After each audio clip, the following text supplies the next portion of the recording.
Toda noite a gente fala de um tema e o enfoque da Torá sobre esse tema. A gente pega uma midá, uma virtude, alguma característica que a Torá tem a abordar e fala sobre o enfoque da Torá sobre esse tema. Só que hoje, Bezat Hashem, a gente vai falar de algo um pouquinho diferente. A gente vai falar da própria Torá, como a Torá enxerga a própria Torá.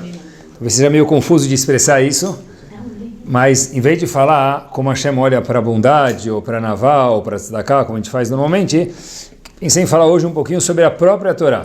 Como a Torá enxerga a própria Torá. Então, na verdade, o que é a Torá? Fiquei pensando outro dia, perguntei para muitos jovens, falei, olha, o que vocês acham, como vocês poderiam definir a Torá? Se fossem escrever um dicionário, palavra Torá, como vocês definiriam? Fora Pentateuco, que é muito abstrato assim, tá bom? Como se definiriam, também é verdade, mas como vocês definiriam um conceito chamado Torá? Alguns falaram, ó Rabino, é um conjunto de leis. Verdade? É. Outros falaram, não é só lei, tem muitas histórias também na Torá. Tem muitas histórias. Tá bom. Isso é verdade, e certeza que é um conjunto de leis e um conjunto de histórias, mas tem uma coisa que a gente não pode esquecer, e a gente vai ver um enfoque diferente do que é a Torá, queridos. Uma vez, perguntaram para o Rav de Brisk, eu queria que a gente enxergasse a Torá nesse enfoque hoje, Bezerra Hashem. Perguntaram para o Rav de Brisk o seguinte, o rabino da dinastia de Brisk, Soloveitchik, falaram para ele o seguinte, Rav, dá um exemplo para a gente. Ele falou o seguinte, por que nós temos pai e mãe? Por que a gente tem pai e mãe? Então, todo mundo responde porque sim. Sem perguntar por que tem Kibud Avaim, que é respeitar o pai e a mãe, eu já tenho uma resposta, porque é bonito, por tá a cara da Tov, gratidão. Ele falou não, ele falou o seguinte, olha, por que nós temos pai e mãe? A pergunta não é como respeitar o pai e a mãe, é por que nós temos pai e mãe? Então ele fala o seguinte, olha que interessante, ele falou o seguinte, já que nós temos mitzvah de Kibud Avaim, por conseguinte nós temos pai e mãe. Vou repetir de novo. Não que já que a gente tem pai e mãe, por isso a gente tem Kibud Avaim. Já que a gente tem Kibud Avaim, que existe o quinto mandamento, e nós temos a obrigação de respeitar o pai e a mãe, então por isso que Hashem criou para cada um de nós, pai e mãe. Olha que enfoque diferente. Porque senão a gente poderia ter nascido como uma mexerica na árvore. Ia ser estranho. Tá bom, estranho porque a gente não está acostumado, mas igual nascem mexericas, melancias, abacaxi, mamão, banana, ia nascer cada um de nós.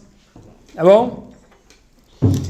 Parecidos com a fruta ou não, não sei, mas por que tem pai e mãe então? Só porque a Torá falou, assim diz o Rav de Brisk, que tem que mudar respeitar o pai e a mãe, por isso que nós temos fisicamente um pai e uma mãe, essa é a razão. Eu aprendi daqui quando vi essa história que a forma de definir a palavra Torá, fora que é um conjunto de leis, verdade. Fora que é um conjunto que tem muitas histórias e aprendizados, verdade. Inclusive a palavra Torá, o que quer dizer Torá em hebraico? Horá é instrução. Mas é muito mais do que isso. Olha que interessante. O Rav de Brisk ensina para a gente, conforme o que a gente acabou de ver agora, que a Torá é nada mais, nada menos do que o DNA do mundo. Porque se nós só temos pai e mãe, porque a gente tem a mitzvah de Kibud Avaim, quer dizer, o que gerou, o que nós temos no mundo, o DNA do mundo, a maquete do mundo, foi a Torá. A Torá, na verdade, é a planta do mundo e o arquiteto é a Kadosh Baruch Hu. Estava pensando hoje o seguinte, no shiur, o seguinte. Olha que interessante, se a gente olhar para o primeiro capítulo de Bereshit, é difícil de entender o primeiro capítulo de Parashat Bereshit. Talvez o livro inteiro, mas a primeira parashá é um pouco mais difícil, mas o primeiro capítulo de como começa a criação do mundo é muito difícil. Vou dar alguns exemplos para vocês.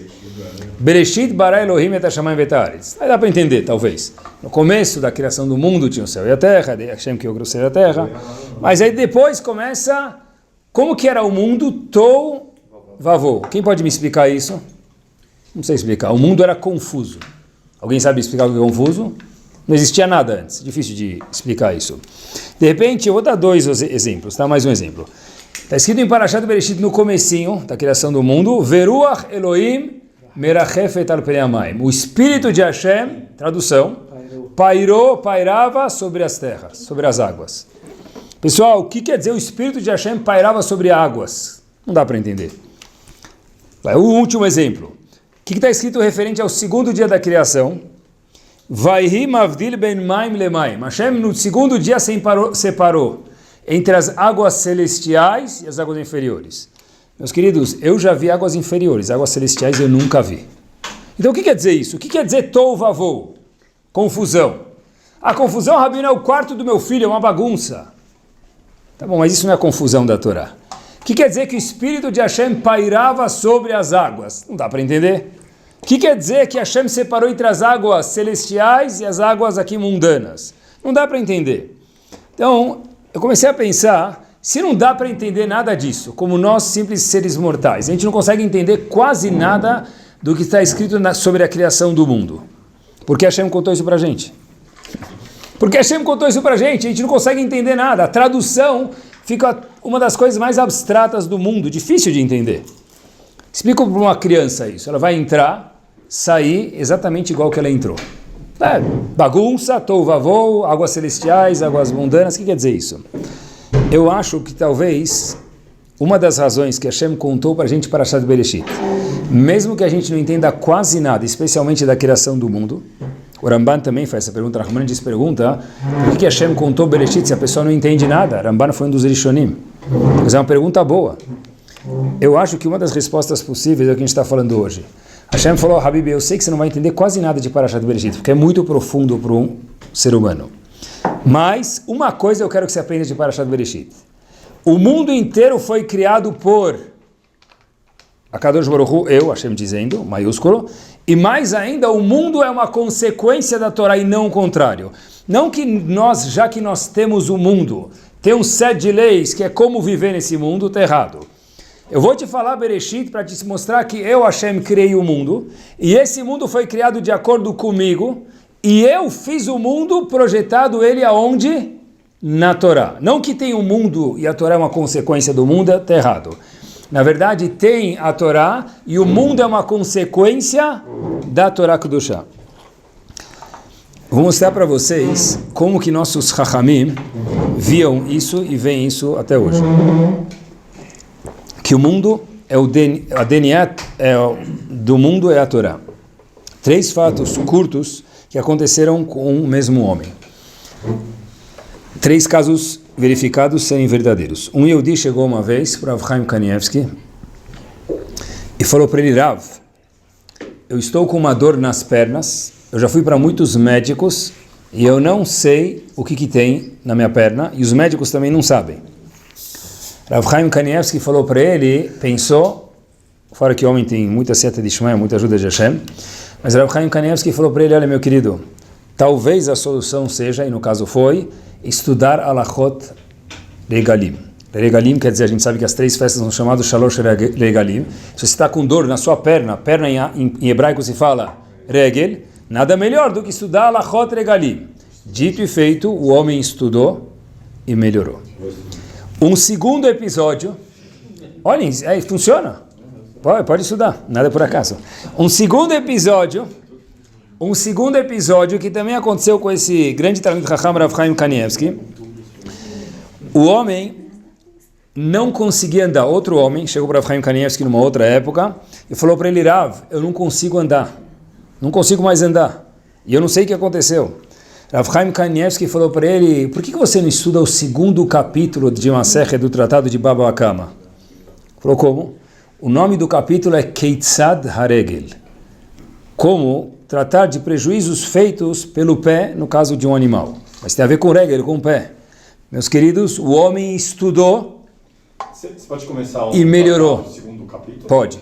Pode começar um tratado de onde quiser. Cada palavra de Torá é diamante de quilates. E a terceira e última história é muito curta, eu vou depois amarrar as 3 para a gente ver o que a gente aprende daqui. Um homem, de novo, numa outra ocasião, mas para o mesmo Talmid Chacham, Rav Chaim Kanievsky falou para ele, Rav, eu estou com muita fraqueza nas mãos. Eu seguro coisas muito leves, eu parece que estou carregando algo de 10, 20 quilos, para mim é muito difícil isso. Rav Chaim Kanievsky falou para ele, meu querido, tente estudar, tem umas Mishnayot no Talmud que nós não conhecemos, chamado Masechet Yadayim, fala sobre alachot de netilat yadayim, de lavar a mão. Então, Rav Chaim Kanievski falou, se você está com um problema na mão, estuda alachot sobre as mãos. Masechet Yadayim, que fala sobre como lavar as mãos. Meus queridos, os três se recuperaram. Fiquei pensando, o que tem a ver, uma pessoa está com dor no pé, estudar sobre alachot regalim. Está com a dor, está com a mão fraca, estudar Masechet Yadayim. Qual a relação? Deve ser, talvez seja a resposta fora, que é um grande Talmid Chacham e tem muita ajuda de Hashem, mas talvez junto com isso a gente possa se aventurar a dizer que Rav Chaim Kanievski entendeu que tudo está na Torá, mas mais do que tudo está na Torá. O mundo inteiro foi criado a partir da Torá. Então qualquer problema que tem, eu vou olhar na Torá, porque a Torá é o DNA do mundo, não é? Já que eu tenho alguma coisa, eu vejo na Torá como resolver. Não! Tudo começou dentro da Torá. Então, ele falou, olha, dor na mão, estuda alachot das mãos. Dor no pé, alachot do pé. E daí por diante. Um passo adiante, no começo de Bamidbar, primeiro passuco de Parashat Bamidbar, quarto livro da Torá. Vou ler para vocês um passuco e mostrar para vocês uma pergunta que o Orachaim HaKadosh Rav Chaim Ben Atar faz sobre esse passuco. Já leu o passuco 1000 vezes, talvez nunca pensou na pergunta. Olha que interessante. Diz Rav Chaim Ben Atar, sábio do Marrocos, vai daber Hashem el Moshe Bamidbar Sinai. Primeiro passuco de Bamidbar. Hashem falou com o povo aonde, meus queridos? No deserto do Sinai. Be'oel Moed. No Oel Moed, é num lugar do Mishkan, vamos chamar assim. Então presta atenção, vamos devagar. O que é maior? Midbar Sinai ou Oel Moed? O que é mais abrangente? Sinai. Midbar Sinai. Então Hashem falou no Midbar Sinai, é o macro, e depois foi mais específico em que lugar Hashem falou, diz o Pasuk, Be'oel Moed, um lugar especial onde Hashem se comunicava com Moshe Rabbeinu. Termina o Pasuk dizendo, quando que Hashem falou com Moshe Rabbeinu? Bechad lachodesh hasheni, dia 1 do segundo mês, é mais abrangente ou mais específico? Específico. Em que ano? Bashana Sheni, do segundo ano. Então pergunta Rav Chaim HaKadosh, opa, quando falou da localização, falou o quê? Hashem falou com o povo, no Midbar Sinai, falou do grande. Mas em que lugar? Mais especificamente, foi colocado um zoom no Oel Moed, um lugar mais específico, na tenda.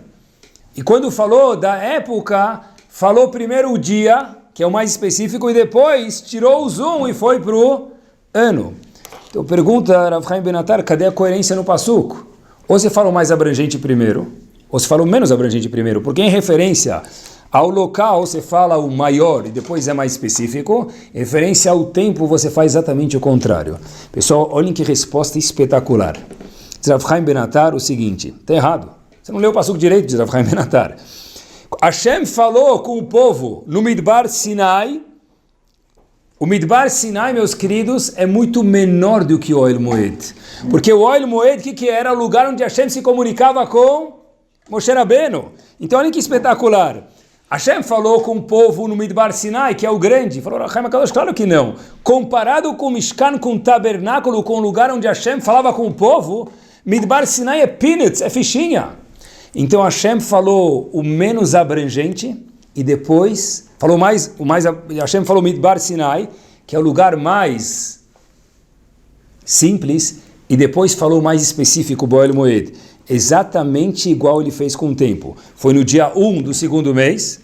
Foi no dia 1 do segundo mês. Em que ano? No segundo ano. Porque, olha que interessante, no mapa de Hashem, o Oel Moed não é um lugar menor, é o contrário, é um lugar maior. Por quê? Porque no mapa de Akadosh Baruch Hu, o Oel Moed, onde Hashem fala, é o lugar maior que existe. Por isso que o passuco está completamente coerente, assim diz Rav Chaim HaKadosh. Uma vez eu procurei no nosso famoso Rav Google, olhem que interessante, que o que a gente vê nesse mundo, nos parâmetros de Hashem, nem sempre bate com o que a gente procura. Se vocês procurarem o lugar onde morou Hafetz Haim, que infelizmente nem todo mundo conhece, mas quem estuda um pouco de Torá já ouviu falar sobre esse lugar, é chamado Radin. A gente lê todos os livros da história do Hafetz Haim, é chamado Radin. Procure no Rav Google, Radin nem existe. Depois de muito tempo de procura, você vai ver que a pronúncia é Radun. E se você colocar no mapa mundi, colocar dar mais um, e mais um, e mais um, e mais um, você vai ver que é uma cidade que é apontada pelo search do computador como um lugar onde tem muitos bares e provavelmente muitos bêbados rodando por lá. Radin ou Radun nem aparece no mapa. No mapa mundi aqui, ou no jogo War, não aparece. Mas no mapa de Akadosh Baruch Hu, Radun, quem lá sabe nós, se não é mais importante do que muitas metrópoles hoje no mundo. Por quê? Porque se a Torá é definida, se o DNA do mundo é Akadosh Baruch Hu, é a Torá, então quem lá sabe, meus queridos, qual é o mais importante e qual é o menos importante? Oel Moed não é o menor, diz o Or HaChaim HaKadosh, é o maior, porque Hashem falava com Moshe Rabbeinu lá, isso é muito mais importante do que todo o Midbar Sinai. Talvez um dos trabalhos do Yehudi nesse mundo, e demora 120 anos para fazer isso, é atribuir os valores das coisas nas nossas vidas conforme o prisma de Akadosh Baruch Hu. Igual que o Oel Moed para Hashem é mais importante do que o Midbar Sinai, que o deserto do Sinai. Igual que Iradim talvez seja mais importante do que muitos países e metrópoles no mundo, o trabalho do Yehudi é atribuir o valor correto para o que a gente vive conforme o que Hashem quer. Olha que interessante, quanto vale um filho dentro da Torá Kedoshá? A psicologia já teve muitas ideias. Quanto vale um casamento no mundo? Se é que tem casamento, mas hoje no mundo, quanto que vale? A Torá tem um valor para isso. Quanto vale o chinuch dos meus filhos, a educação dos meus filhos? Inclusive, quanto vale o dinheiro na vida da pessoa? Tem valor? Tem. Quanto? Procura na Torá. Todo o valor, pessoal, de cada uma das coisas, eu quero atribuir o valor correto no prisma de Akadosh Baruch Hu, eu preciso olhar para o DNA do mundo. Qual o DNA do mundo? A Torá. O mundo não veio como está aqui e, portanto, a gente precisa ter um set de leis. A Torá não concorda com isso. Nós só temos pai e mãe, como disse o Rav de Bris, por causa do Kibud Avaim. Já que tem Kibud Avaim, então Hashem falou, você não vai nascer numa árvore igual um mexerica. Tem que ter pai e mãe. Dá para entender, olhando assim, algumas histórias aconteceram relativamente há pouco tempo com o Bnei Israel, com o nosso povo. Olhem que interessante, pessoal. Senão não daria para entender, se não fosse que eles olhassem, enxergassem a Torá nesse prisma. Na década de 50, tem uma família, não sei se é famosa, Schreiber, mas esse é o fato que aconteceu exatamente assim. O senhor dessa família, lembrem-se que década de 50, a escassez de comida em Israel, a situação econômica era muito devagar e muito difícil lá, muito precária. Essa família Schreiber fez um sium, terminou um tratado do Talmud, fez um sium, o pai, e fez um sium muito mais do que a gente imagina. Talvez hoje fazer sium, sushi, etc e tal, bonito, e tem que se fazer mesmo, mas é uma coisa que talvez seja um pouco mais acessível. Antigamente era muito difícil. E ele fez um mega banquete. Então as pessoas que vieram lá perguntaram para o dono da festa, falou, Habibi, ciúme do que para toda essa fartura? O senhor terminou o quê? Terminou o chassi inteiro, todo o Talmud? Ele falou, não, eu terminei um tratado do Talmud chamado Moed Katan, que muitos aqui provavelmente nem escutaram. Aí as pessoas começaram a pensar para si próprias, olha, um perguntou para o outro, mas, poxa vida, esse tratado do Talmud tem 20 e poucas páginas. Tem tratados que tem 170 páginas. Um banquete todo esse para 20 e poucas páginas de Masechet Moed Katan, desse tratado do Talmud. O indivíduo falou, olha, obrigado pela pergunta, vocês me ajudaram a fazer o meu discurso. E aqui vai o discurso do meu sium. Ele levanta na frente de todos e fala o seguinte, olha, pessoal, olhem o que é Torá, olhem como eles viam a Torá. Eu sou um dos poucos que contou muitas histórias, mas são poucas pessoas, que sobrou de Auschwitz. Aquele campo que quem entra lá com o guia, vê gente entrando, mascando chiclete, bebendo água, comendo, mas a gente não tem nem ideia, com todas as histórias, e com o melhor guia do mundo, eu costumo sempre dizer para quando eu vou com alguém, ou conto alguma história, eu falo, uau, tudo que a gente escutou e a gente sabe, talvez não seja 10% do que foi a verdade. Porque quem sobrou para contar não sobrou 10% das pessoas. Filmes, fotos, documentários, certeza que não sobraram muitos. Tudo que a gente tem é muito pouco. Então esse senhor levanta lá e fala o seguinte, eu passei por lá, e muito do que aconteceu lá, eu não vou contar para vocês porque eu nem consigo tirar da minha garganta. Eu não tenho essa capacidade. Mas tem uma coisa que eu não quero esquecer. As pessoas começaram a olhar e falaram o quê? Falou, olha, em cima da minha cama, se a gente pode chamar aquele estrado de cama, naquela triliche, havia uma pessoa que eu não conhecia muito bem, mas o nome dele era Yosef Hatzadik. Ele morava em cima de mim. E durante todos os dias eu vi ele movendo os lábios. Eu não sabia o que ele estava falando, mas de alguma forma ele devia estar fazendo alguns terrilim para Hashem, alguns salmos, alguma reza de Shaharit, Mincha, Arvit, eu não sei o que ele estava fazendo, mas ele estava constantemente mexendo os lábios. Era incrível. O nome dele, Yosef Hatzadik, mesmo que eu não conhecia, era feito sobre medida para ele, Yosef o Justo. À noite nós íamos dormir e eu escutava esse homem, pelos buracos da madeira, murmurando algumas palavras que eu não entendia nada. Uma noite, esse homem me encontra e naquele escuro amedrontador daquelas barracas, ele fala o seguinte, olha, você me conhece daqui de um andar de cama, eu vou pedir para você um favor. Eu sei que meus dias não, mas minhas horas estão contadas. E o indivíduo estava fazendo Sion, falou para ele, olha, mas não fala isso, o senhor ainda vai ver muito. Ele falou, obrigado pelo conforto, mas eu sei que minha vida está chegando ao fim. Eu vou te pedir um favor. Ele falou, claro, se eu viver e você não, eu posso te fazer esse favor. Assim contando o homem que fez o Sion. Então Yosef Hatzadik vira para esse homem que fez o Sion, e o homem estava contando isso na noite, explicando por que ele fez essa mega festa, é o seguinte. Yosef Hatzadik falou para ele, cada noite antes de dormir, eu reviso algumas páginas do Talmud, pessoal, dentro de Auschwitz. Inacreditável. Que eu decorei quando criança. Eu decorei alguns tratados do Talmud e cada noite eu reviso um pouquinho.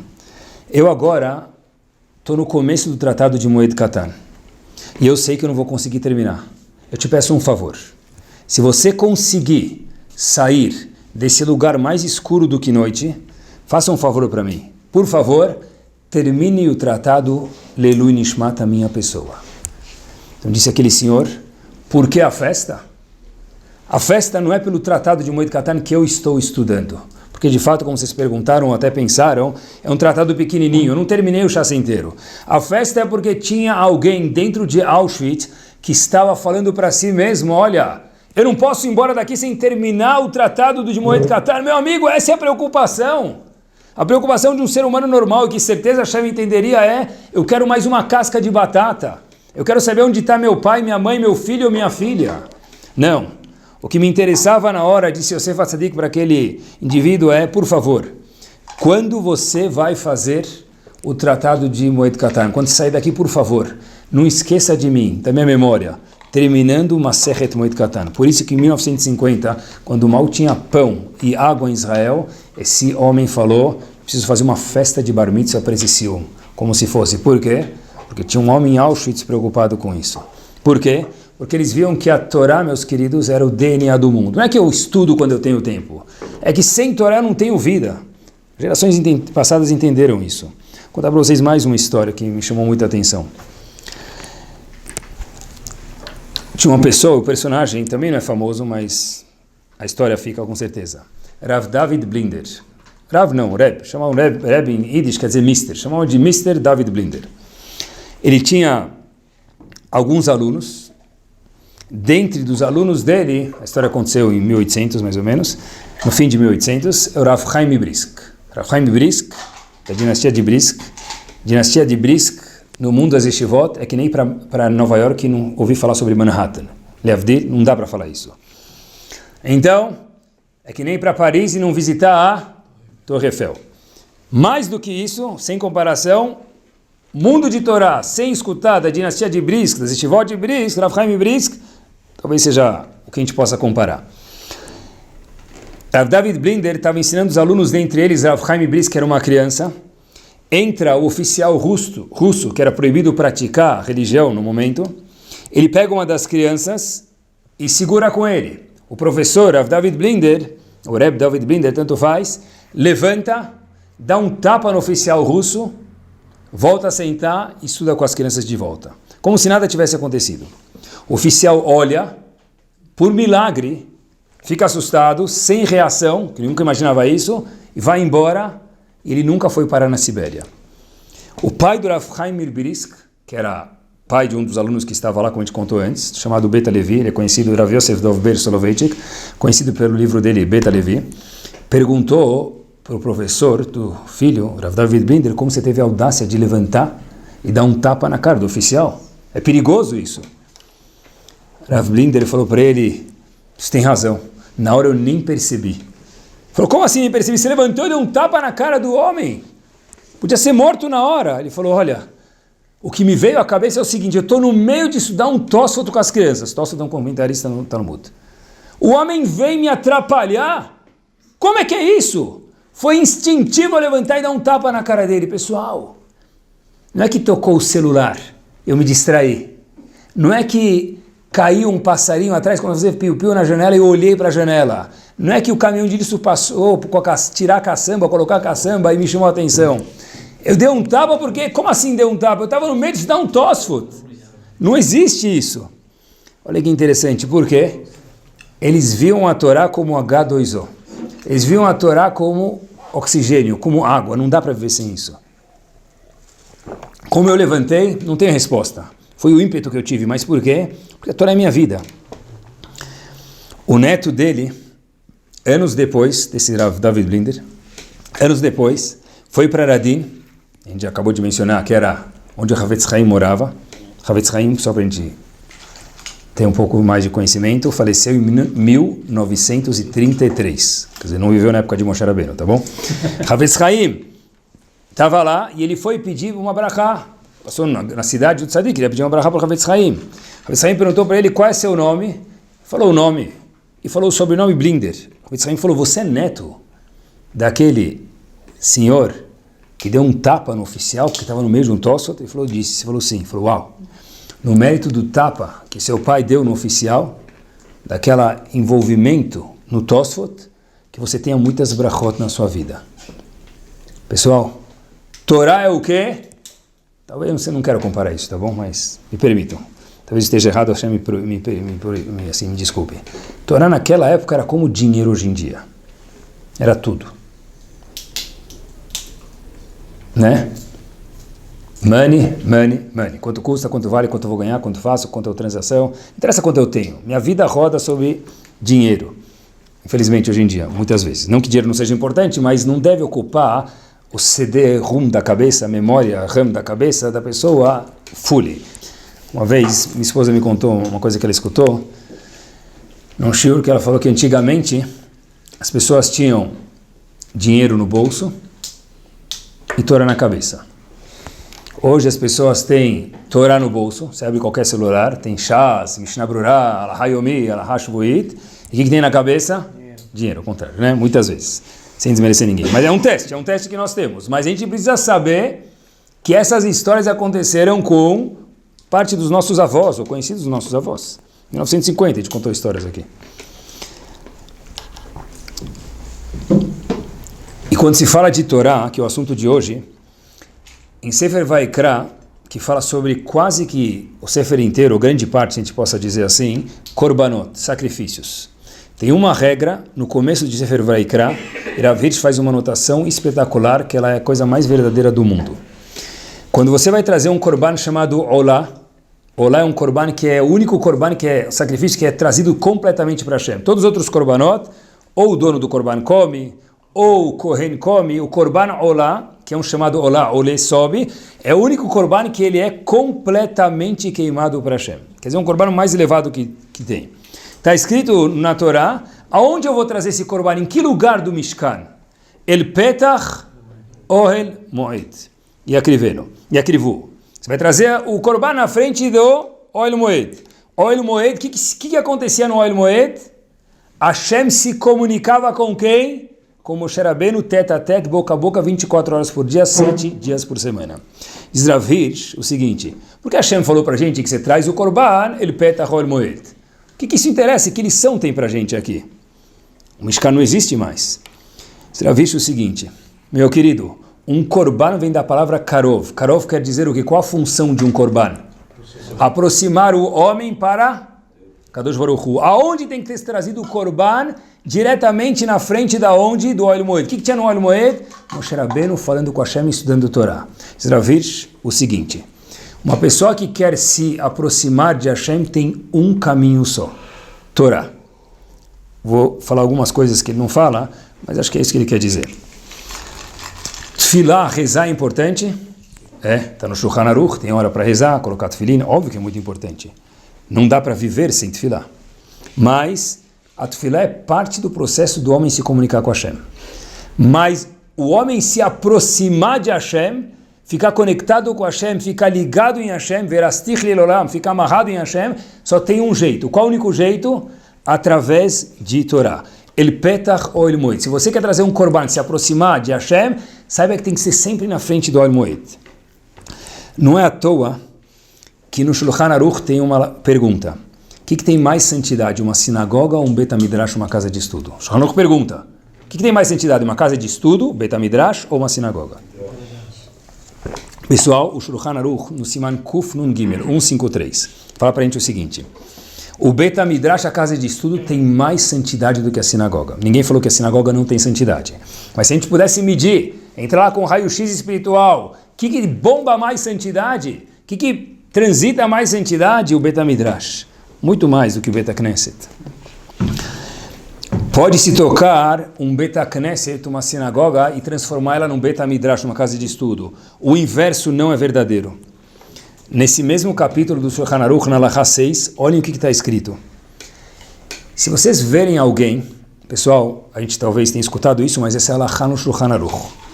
Se você vê alguém que tem um Sefer Torah numa sinagoga, pergunta o Shulchan Aruch, e você vê essa pessoa vendendo um Sefer Torah, você ficaria bravo com ele? Vai vender o Sefer Torah? Que ridículo é isso? Você não tem vergonha? Por mais aproximado, religioso ou menos, próximo de Hashem no momento, não se vende um Sefer Torah. O Shulchan Aruch está enganado. Tem casos que pode vender. Diz o Shulchan Aruch, um exemplo que pode se vender é para estudar a Torá.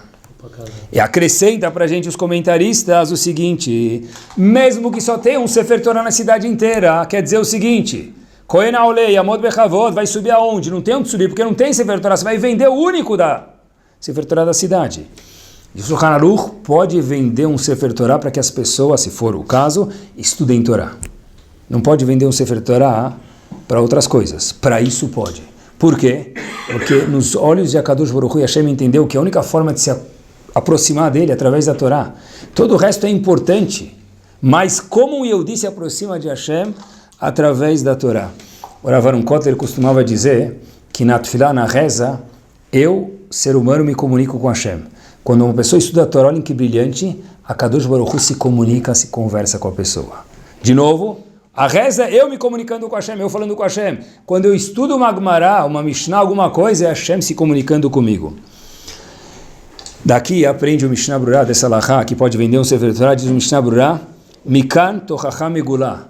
As palavras do Havetz Haim, daqui tem uma advertência grande, uma lição grande. Aquelas pessoas que falam que suportar a Torá não é importante. Como assim suportar a Torá, manter a Torá não é importante? Pode vender um Sefer Torá para que haja estudo de Torá e para outras coisas não pode. Daqui a gente vê quanto que é importante o estudo da Torá, aproximar de Hashem, o único jeito que tem é Torá. Não tem outro jeito. A gente vê muitas vezes que as pessoas tentam se aproximar. Se a pessoa falar Teilim durante o dia, sem desmerecer, porque toda mitzvah vale muito, Deus me livre, quem somos nós para desmerecer.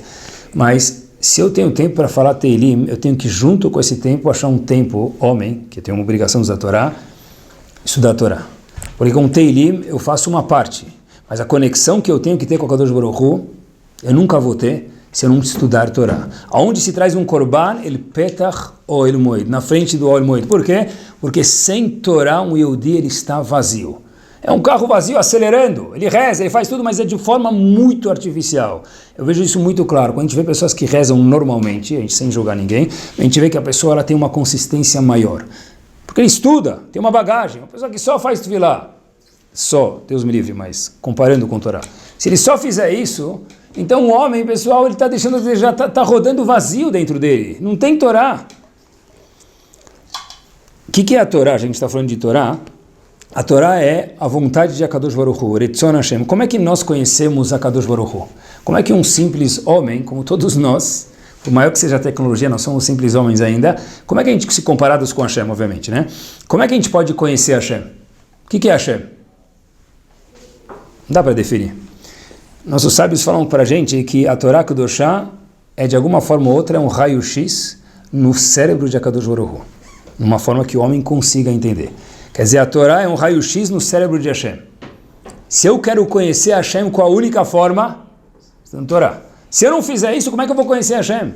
Como que eu sei quanto Hashem se importa com bondade, ou com humildade, ou com orgulho, ou daí por diante? Através de olhar na Torá. Se eu vejo a forma com a qual os avós reagiram, que Hashem reagiu para eles, para as atitudes dele, eu falo, é isso que Hashem é. Se eu não estudo, como é que eu vou saber o que Hashem quer de mim nesse mundo? É impossível. Quanto mais a pessoa estuda a Torá, e nunca tem fim, cada um conforme o tempo que ele tem, mais a pessoa sabe o que ele veio fazer neste mundo. Pessoas inteligentes têm, em algum momento da vida, não sei se a palavra certa é crise, dilema. O que eu estou fazendo aqui? Pessoa inteligente. Muitas pessoas passam talvez 120 anos e não percebem isso. Você vai falar, o que eu estou fazendo aqui? Eu vim trabalhar, tá bom, tá certo, tem que trabalhar, tem que ter filhos, tem que casar, mas para quê? Eu prefiro não pensar para não me assustar, não é a reação certa. A reação certa é, eu quero saber o que eu estou fazendo nesse mundo. Porque Hashem colocou meu peão no tabuleiro. Eu fico rodando, paro no ponto de partida, rodo de novo, Mabruk mais um aniversário. Abal Mil Ashrin. Mas para quê? Diz o Gaon de Vilna, eu vi essa semana, me assustou. Na época do antigamente, na época da Gemara, na época dos profetas, uma pessoa queria saber, me assustou quando eu vi isso, o que eu estou fazendo nesse mundo? O que ele fazia? Pessoal, li 10 vezes, porque eu não acreditei, diz o Gaon de Vilna, ele ia para um profeta e perguntava para ele, qual é a minha função nesse mundo? Qual é o meu papel nesse mundo? Qual é o meu papel nesse mundo? Hoje em dia nós não temos profetas. O que sobrou para a gente? O que eu estou fazendo nesse mundo? Qual é a minha missão? Os profetas não existem mais. Se tem, eu não conheço. A época da profecia terminou já faz tempo. Através de nós lermos a Torá, a gente não vai ter tão preciso quanto na época dos profetas, através de eu ver as minhas habilidades e os meus defeitos e ver o que Hashem quer na Torá Kedoshá, a pessoa chega o mais próximo possível e Bezat Hashem vai acertar na mosca a missão dele. Porque é impossível que se nós não temos profetas, eu pergunto, olha, sempre pergunto para as pessoas, qual a tua missão? Não dá para saber. Hashem vai te cobrar por isso ou não vai? Vai. Que ridículo. Não dá para saber, mas Hashem vai me cobrar por isso? Não faz sentido, Hashem é o mais justo possível. Tem que ser que nós não temos profetas, tem razão. Mas tem que ser que através de eu estudar a Torá, através de eu conhecer a Torá, ver as minhas habilidades e meus defeitos, certeza que eu vou esbarrar e acertar a minha missão. É impossível não fazer isso. Porque é impossível que Hashem vai cobrar de alguém alguma coisa que ele não tem como saber. Rav Shach, Zichron Libraha, costumava dizer, eu li isso aqui faz 2007, eu li isso aqui faz 10 anos, eu nunca esqueci. A haverá Gdolá, diz Rav Shach, a maior haverá que existe, qual que é? Beioter, maior, Lihiot Amaretz, ser ignorante em Torá. Diz Rav Shach, eu li isso aqui faz 10 anos, estava nas férias, uau, mudou meu dia. Haverá Gdolá Beioter, haverá maior que existe. Qual que é? Lihiot Amaretz, ser ignorante no âmbito de Torá. Uma vez eu escutei, todo mundo sabe Batel Beshishim. Ele nem sabe, nunca estudou Kashrut, nunca estudou sobre a roda de Kashrut. Uma vez ele estava, depois do Shaharit, antes do Ribi Hania Ben Akashaomer, ele escutou o negócio, Batel Beshishim, Torá Veyadir. Então tudo na vida que cai agora é Batel Beshishim. Uma vez eu lembro, estava num hotel em Israel com uma pessoa, a gente tinha feito algumas coisas que precisava fazer. Aí o indivíduo falou para mim, Rabino, vamos dar um mergulhão na piscina? A gente trabalhou muito hoje. Eu falei, vamos. A gente entrou lá, aí ele falou, deixa eu perguntar só se tem alguma pessoa na piscina, alguma mulher aí para a gente poder entrar. A gente foi lá, tinha um salva-vidas lá na porta, um israelense. Sabe o que quer dizer xixi em hebraico? 60, né? Aí ele falou assim pra gente, lembro como se fosse hoje, ele falou, ó, tem uma mulher aí, mas é Batel Beshishim. Mais de 60 anos? Mais que 60 anos, né? Quer dizer, escutou a expressão bater bechishim, that's it, né? Queridos, não dá para viver. Isso é ser ignorante em Torá. Isso é viver com a uma alahá que eu aprendi antes, sem desmerecer Deus me livre, eu escutei uma alahá assim, no caminho assim do CAC, assim, saindo da sinagoga, bater bechishim. É o que eu sei, mas, por exemplo, tem mais coisa do que isso. Como que uma pessoa pode combater a assimilação? Como que uma pessoa não? Como que a geração tem que combater a assimilação? Gdolim falando pra gente, eles veem isso com farol alto. Lá de trás já viram isso? O único jeito de combater a assimilação é saber quem é você. Se eu quero fazer a pessoa voltar para as raízes dele, eu voltar para a minha raiz, como eu vou fazer ele voltar se ele não sabe quem é ele? Qual é a diferença entre João e Maria? Ele não sabe. Então, se a pessoa não sabe, como é que eu posso fazer ele voltar para a raiz? Qual é o único jeito de combater a assimilação? Disseram Gdolim para a gente, abre mais um Bet HaMidrash. Abre mais uma casa de estudo. Convida alguém para estudar. De uma forma legal, agradável, conta uma piada, tá certo, tem razão, óbvio que precisa isso. Mas como? Através de estudar a Torá. Só com dança hebraica, dançando música israeli, difícil que as pessoas mudem. Comendo um gefilte fish a mais, ou um avan... Não, eu sei que tem muitos aqui que sabem dançar, eu sei, não tô... Eu nunca tive esse dom, tá bom?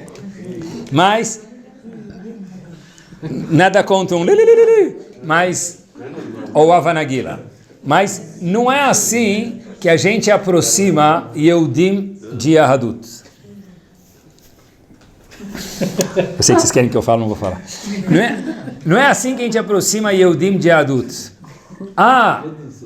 Eu fui num lugar uma vez, e me falaram, Rabino, a gente tem uma programação judaica na nossa sinagoga, fora de São Paulo. Obviamente que eles tentam toda a criatividade. A gente faz domingos de comida israeli. Coloca a voz. Na Tahana Merkazi também tem isso. Mas, de novo, isso pode ser parte. Precisa ser atraente, claro. Mas se isso for o objetivo, nunca. Só se atrai Yehudim para conhecer quem são eles de verdade através de Torá. Olhem que curioso. E tudo tem uma razão. Quando alguém sobe na Torá e ele vai numa sinagoga Ashkenazi, eles falam, qual é teu nome, filho de? Do pai. Eles perguntam, Avraham, Yitzhak, Ben Yaakov, ou o que for. Olha que curioso. Isso, o que for, não é? O nome, filho do pai. Ebermin, filho de quem? Agora, eu lembro uma vez eu era gabai na minha yeshiva. E era Shiva Ashkenazi, então eu tinha que falar, o Rabino pediu para eu chamar uma pessoa, eu fui chamar. Os Ashkenazim se chamam pelo nome, né? Então eu fui no lugar do indivíduo, ele me falou o nome, eu tinha que voltar até Abrimá para chamar. O indivíduo tinha 3 nomes e o pai tinha 3 nomes. Eram aqueles nomes que eu não entendia nada. Então eu falei, meu Deus, eu não posso perguntar para o cara de novo. Eu lembrava que o último nome dele é Yankel. Yankel Shlishi. Falei, ele sabe que é ele, eu sei que é ele vai subir. O cara veio, funcionou. Mas o costume dos Ashkenazim é chamar o fulano, filho de Ciclano, nome do pai. Agora olhem que curioso, quando... pessoas não próximas da gente, que ninguém precisa de refuah shlema de cura, o que a gente faz? Fala o fulano o nome da mãe. Mas por que às vezes é pai, às vezes é mãe? É discriminação isso. É para participar os dois? Por que na Torá é o pai e na refuah, na cura, é a mãe? Diz o Ben Ishai tem um livro de perguntas e respostas chamado Torá Lishma, ele fala para a gente o seguinte, quando a pessoa sobe na Torá, a gente quer saber o nome dele, então ele fala o nome do pai. Quando a pessoa quer refuah shlema, quer cura, ele precisa de um mérito. E mérito, diz o Ben Ishai, a gente fala o nome da mãe. Por quê? Porque a mulher não tem a verá de Bitul Torá, porque a mulher não tem a mitzvah de estudar a Torá, então não tem a verá de parar de estudar a Torá.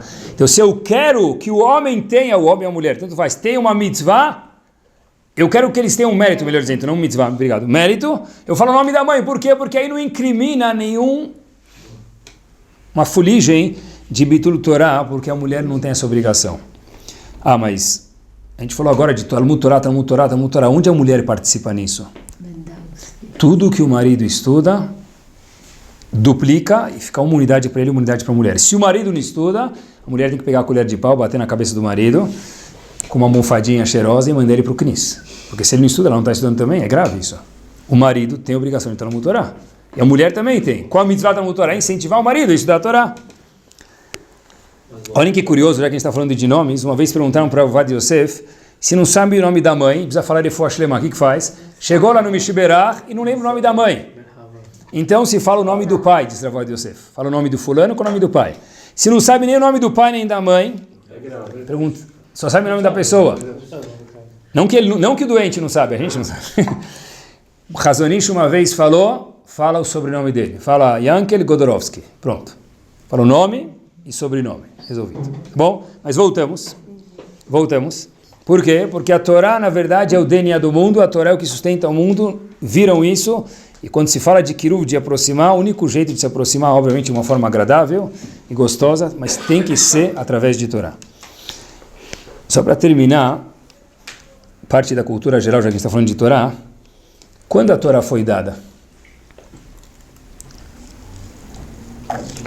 Aonde ela foi dada? A Torá foi dada mais ou menos 3.000 anos atrás, correto, mas foi dada no Har Sinai. Verdade, mas não. Sério? Noah veio antes de Har Sinai, segundo a Parashá da Torá, muito antes do Har Sinai. Noah estava mais ou menos no ano 1000 da história. Noah sai da arca e ele sai com 7 espécies de animais ksherim e 7 pares de animais ksherim, que pode ser kasher, e um par de animais que não são espécies kasher. Então o Rashi pula da cadeira e fala, uau, da onde Noah sabia que espécies são kasher e não são kasher? Não tinha sido dada a Torá ainda? Então o Rashi fala pra gente, a gente vê que algumas pessoas sim tinham Torá. Por exemplo, tinha uma yeshiva muito famosa, Shem Yever, foi muito antes da Torá ser dada.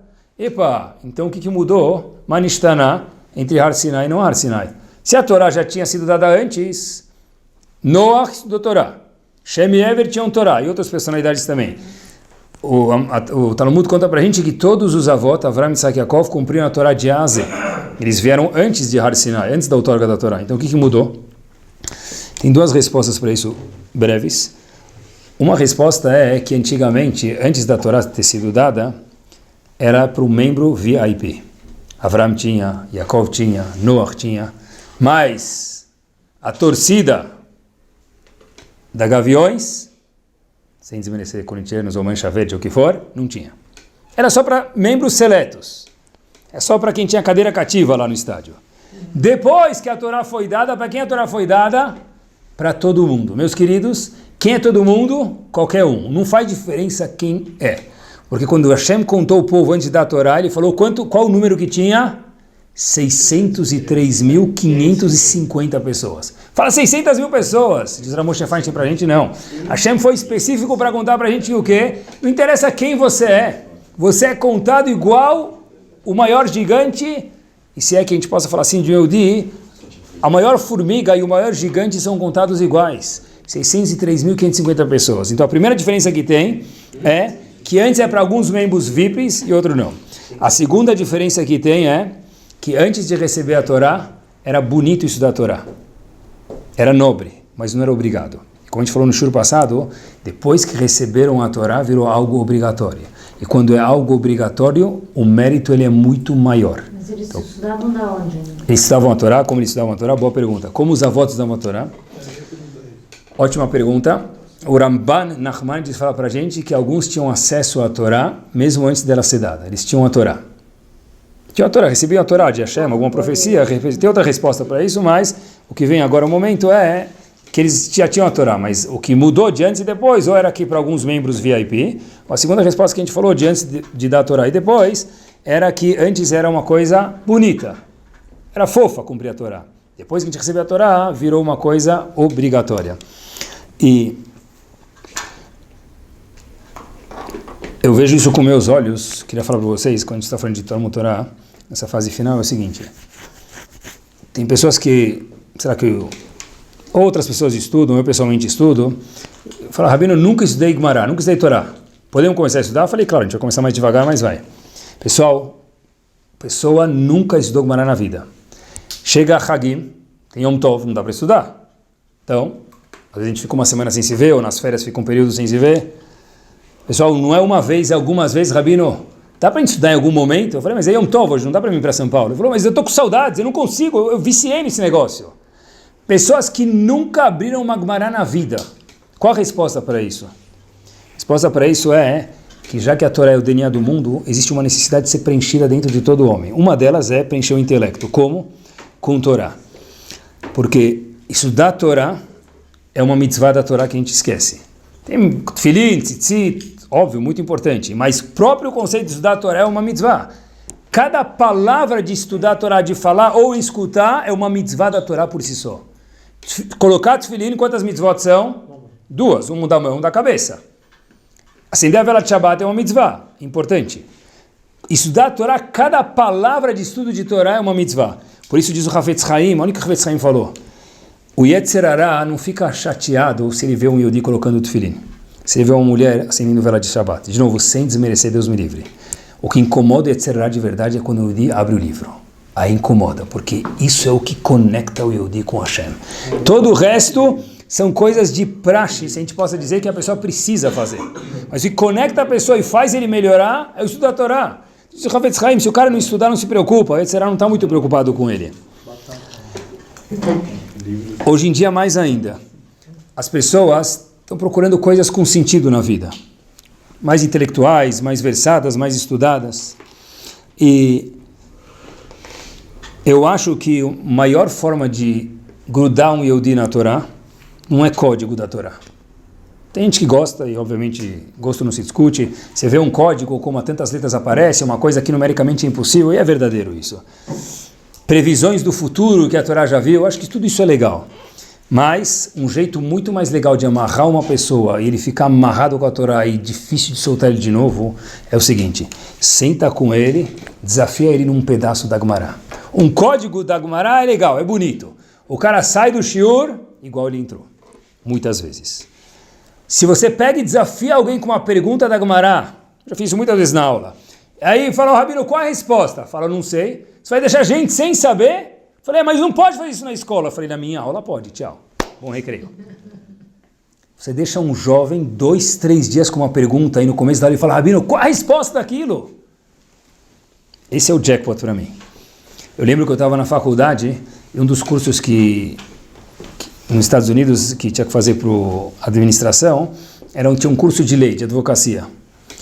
Eu estava morrendo de medo, eu falei, uau, eu vou trazer um monte de casos de advocacia, e como é que eu vou fazer tudo em inglês? Bom, mas no fim tudo se resolve, né? Ainda mais para um bom brasileiro. Eu lembro como se fosse hoje, saí do curso e eu falei, uau, é difícil, vou ter que ler 500 páginas, 1000 páginas, senão eu não vou passar no curso. Tá bom, fiz. Mas estudar aquele caso de advocacia, a faculdade era muito difícil. Porque se a gente tirava menos do que 8, a gente era mandado embora do curso. A mínima nota, o grade era 8, era um B, letra B é 8. Era difícil, mas não se compara com o envolvimento de uma página de Gemara. Uma aula que eu tive na faculdade foi difícil. Suei, fiquei com dor de barriga, estudei muito, mas não se compara nenhuma delas com uma página de Gemara. Porque é estudar, decorar e colocar na prova. Para estudar uma Gemara de verdade, você tem que envolver, tem que entrar o dedão do pé até o último fio de cabelo. Entendi a Gemara. Quando você entra numa yeshiva, você vê a vibração que tem, as janelas estão cantando, as paredes falam, os alunos falam, você vê aquela argumentação, vamos chamar assim. Tem jovens de meia idade, de idade inteira, de todas as idades estudando, é algo espetacular. Por quê? A única forma da pessoa se conectar com Hashem é através de Torá. Todo o resto são adjetivos bonitos e importantes. Mas se alguém quer ser desafiado de verdade e conhecer a Kadosh Baruch Hu, Torá, todo o resto é um acessório quando se compara com Torá. E para que a Torá seja o que Hashem quer, tem um último adjetivo importante, é o seguinte. Uma vez, o Stipler falou, Rav Yaakov Kanievsky falou o seguinte: o nosso trabalho, só olhem que palavras sábias resumidas, é pegar a Torá Kedoshá que nós recebemos de Moshe Rabbeinu e sem mudar ela. Eu posso adaptar a tecnologia a ela. Procurar na Torá o que relacionar com a tecnologia, isso eu posso. Mas adaptar a Torá, a tecnologia, mudar a Torá, porque estamos no século 21, diz o Stipler, o nosso trabalho, olhem que bomba, é pegar a mesma Torá que nós recebemos de Moshe Rabbeinu, sem mudar uma letra e entregar ela para Mashiach. Sem mudar. E é essa Torá que tem os poderes que a gente falou hoje no Shur. Que Bezat Hashem, a gente possa enxergar a Torá como DNA, E quem ainda não fez isso, desfrutar de uma página de Gemara, sentar, se lambuzar, falar, uau, essa é a coisa mais desafiadora que existe. Para os homens, as mulheres, é isso para os homens. É só para os homens, é isso? O maré é para os homens. As mulheres têm o desafio em casa, com as crianças, tem as outras mitzvot que são pertinentes às mulheres. Esse é o desafio das mulheres. A mulher tem uma necessidade diferente. Mas olha que interessante, Rav Yonatan Eibishitz pergunta para a gente se o que adormece o Yetzer Hara é o estudo da Torá, e a única coisa, o único antídoto que tem, como que uma mulher adormece o Yetzer Hara dela? Rav Yonatan Eibishitz diz o seguinte: através do estudo do homem. O estudo do homem tem o poder de adormecer a Yetzer Hara da mulher. Porque se a mulher está com muito Yetzer Hara, culpa de quem? Do homem. Como adormece do homem? Através do estudo da Torá. O estudo da Torá é o antídoto contra o Yetzer Hara. Não tem outro. Todo o resto é adjetivo. Todo o resto é adjetivo. É importante, é bonito, mas o motor do carro, o motor de Bnei Israel, o gerador, é a Torá Kedoshá.